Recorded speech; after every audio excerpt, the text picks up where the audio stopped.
Squares here. It's good. A lot of football to talk about, a lot of big things, but let's talk about that really ugly, physical, odd game between the Seahawks and the Jaguars last week. Not as harsh when the penalties were doled out as some would have liked. Reports are there will be no suspensions given out. Just to recap, tensions rose after Micheal Bennett dove at an offensive lineman's knees at the end of the game. Then Seattle's Quinton Jefferson was ejected and tried to go after a fan in the stands. Again, no suspensions given out by the league. So, David, are you surprised about that? Neither from Micheal Bennett or Quinton Jefferson? I am very surprised about that, because now you are setting a standard that if no punches are officially thrown, that now we're not going to suspend people. You look at A.J. Green. He choked Jalen Ramsey out weeks ago, and when they didn't suspend him, and then they suspended Mike Evans, that's what changed our perception of everything, and that's where it set the standard. If you do get into a fight, or if you do get ejected, that there is going to be other than just a fine.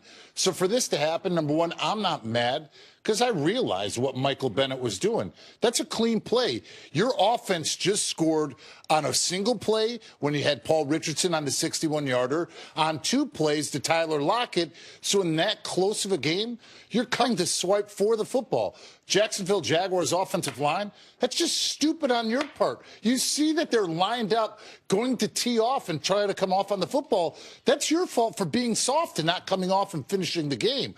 So you got to start with that.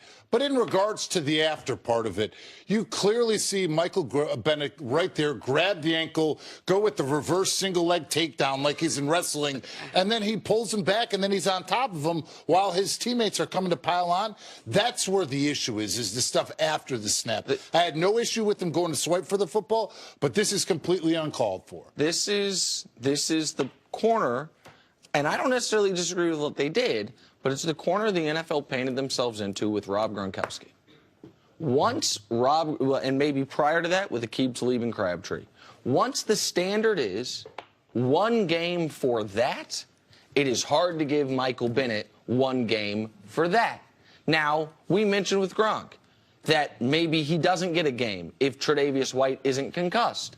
Maybe Bennett does get a game if he injures the Seattle offensive lineman. I'm sorry, getting suspended. Jacksonville, yeah. Gronk was getting suspended regardless. Okay. Concussion or no concussion. Okay, fair enough. Well, he hit a defenseless player down on his face after the whistle, out of bounds. He was getting suspended. Fair enough. The Bennett point, though, if the Jags offensive lineman is seriously injured, Bennett's probably also suspended. But it's people are going to look at the 1-game precedent for the Gronk thing, which I called and I believe is the dirtiest play we've seen in the NFL this year.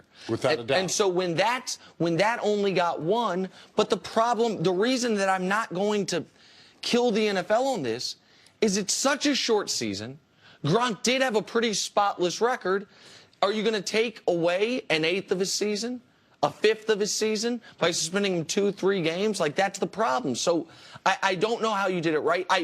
By the way, just quickly, I don't think Quinton Jefferson was ever on the board. He gets suspended. The question is Micheal Bennett for what you discussed, the after play where he grabbed and twisted and pulled. What happens, I know the center for Jacksonville. I actually coached him. I've been coaching. I coached him from the time he was 14 until the time he went to the University of Miami, Brandon Linder. He's a great football player, great individual, hard-nosed, plays the game the right way. He was snapping the ball to try to finish the game. He didn't give up. No. Now the left guard, the right guard. They didn't wedge in to protect him. Linder snapped the ball, and the guy tried to submarine him. He went right on top of him, exactly the way. There was no act in this melee that would cause the NFL to suspend a player. We've seen everything that's happened in this altercation happen before. Greg Schiano, Tampa Bay. Remember? Everyone criticized him about they were running out the clock, and they were still playing full throttle, going up under people a lot like Seattle did. And who was one of those players? Micheal Bennett. Oh, yeah.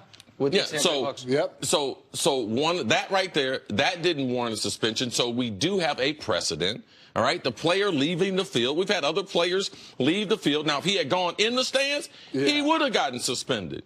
So I'm not surprised at all. This is typically what the NFL was doing. Also, we have to realize that we're in unprecedented territory. All right? Yes. They were not suspending players for altercations on the field. So A.J. Green, it was based on the reputation of A.J. Green and that being spotless, and the reputation of Jalen Ramsey as being one of the biggest trash talkers early in his career. But at that same time, we've had more fights these last 5 weeks than we've had in the last 2 seasons of the NFL that have been more about trying to be the bigger man instead of being the smarter man and helping your team win a football game. So you feel like now guys are fighting because it's more of a macho thing than it is an actual football thing. And in regards, like you said, about the Micheal Bennett thing, I get the fact that he didn't end up throwing a punch or doing any of that. But when you set the standard now that it's okay to do that post-snap and you can tackle somebody and bring somebody down, now what happens next week if somebody does that same exact Well, I'm thing? sure he's going to get some type of mail. Exactly. That's going to But what have him happens fined. if next week somebody does the same exact thing that he did, and that person that gets twisted up ends up blowing out their knee and they're out for the season? Well, that's where you now, are you going to think about it differently? Well, I think when guys get hurt, they do think about it differently. There's a slightly different angle I want to ask you about, Chris, because you're one of the few people that can speak to this. The NFL did something really interesting this past week that I know you loved. There's 5 active Walter Payton Man of the Year recipients playing in the league.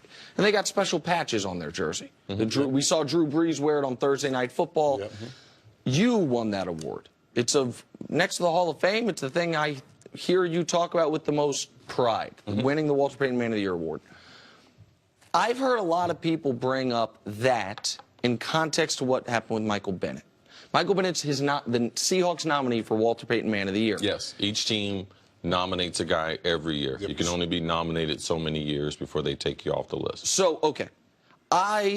In my head, the Walter Payton Man of the Year has nothing to do with how good of a player you are, has nothing to do with your style of play. It's about your off-field stuff in the community. And it's also on the play. Yeah, on the field. It is. So it's all of it. It's the best players with the best charities.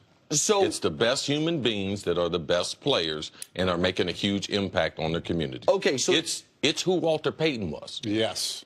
Okay? So just think about what you think about Walter Payton, and that's the reason why they changed it from the Man of the Year to the Walter Payton Award. Okay, so let me ask you, as a guy that's won it, as a guy that takes pride in it, when you see Micheal Bennett do that as a nominee for the Seahawks, does that change your evaluation on his deserving nature to even be nominated, much less win that award? No, Micheal Bennett's a great player. His program is second to none in the National Football League, what he's doing there in the Seattle area, also what he does back at home in Texas, him and his brother. No, they're separate of each other. But do we have edgy players? Yes, Micheal Bennett is an edgy player. And he was an edgy player before he won the Walter Payton. And just because he's an edgy player doesn't eliminate him. Okay. He's a great player on the field. He does great in his community. Are there things that we would not like to see with Micheal Bennett? Yes, but you can't eliminate him just because of that. He is an edgy player. Quickly before we go to break, you mentioned we were seeing so much more of this in the league this year than leagues past, and you said it was like a macho thing, guys trying to best. Why? Why this year? That's been part of this league for years. I get that. I don't know what it has been, but I feel like there have been so many things heated up before social media, before even stepping out onto the field. Guys talking against one another. Who obviously we said the Crabtree and Talib thing was something that happened last year.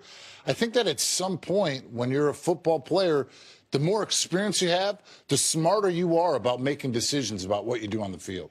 All right, David, stick around. Coming up, is Ron Gronkowski to blame for the Patriots' loss? Gronk! Next on First Things First.